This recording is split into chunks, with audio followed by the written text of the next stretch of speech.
Multi commodity एक्सचेंजवर आज 22 April सोने आणि चांदीच्या दरात लक्षणीय वाढ नोंदवली गेली. सोन्याच्या किमतीत सुमारे 1,500 रुपयांची वाढ झाली असून चांदी तब्बल 4,000 रुपयांनी महागली आहे.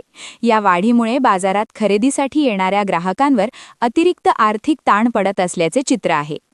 MCX वरील 5 जून 2026 एक्सपायरीचा गोल्ड फ्युचर सुमारे 1,450 रुपयांच्या वाढीसह व्यवहार करत आहे. दिवसाची सुरुवात 1,53,335 रुपये प्रति 10 ग्राम या दराने झाल्यानंतर सकाळीच दर 1,53,100 रुपयांपर्यंत पोहोचले. व्यवहारादरम्यान सोन्याने 1,53,699 रुपयांचा उच्चांक गाठला. चांदीच्या दरातही तितकीच मोठी तेजी दिसून आली.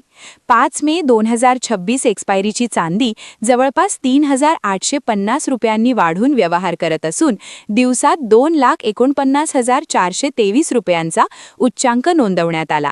देशातील प्रमुख शहरांमध्ये चांदीचे दरही वाढले असून 10 ग्रामसाठी साधारण 2,650 रुपये मोजावे लागत आहेत, तर चेन्नईमध्ये हा दर अधिक आहे. दरम्यान मुंबई, दिल्ली, कोलकाता यांसारख्या प्रमुख शहरांमध्ये 24 कॅरेट सोन्याचा दर सुमारे 1.54 लाखांच्या आसपास पोहोचला आहे.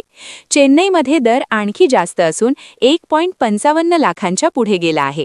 तज्ज्ञांच्या मते आंतरराष्ट्रीय बाजारातील घडामोडी, डॉलरमधील चढउतार आणि जागतिक आर्थिक अनिश्चितता यामुळे सोने चांदीच्या किमतींमध्ये सातत्याने चढउतार होत आहेत.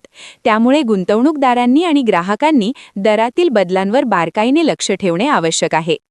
दैनंदिन वापराच्या दृष्टीने 24 कॅरेट सोने शुद्ध असले तरी ते मऊ असल्याने टिकाऊ नसते.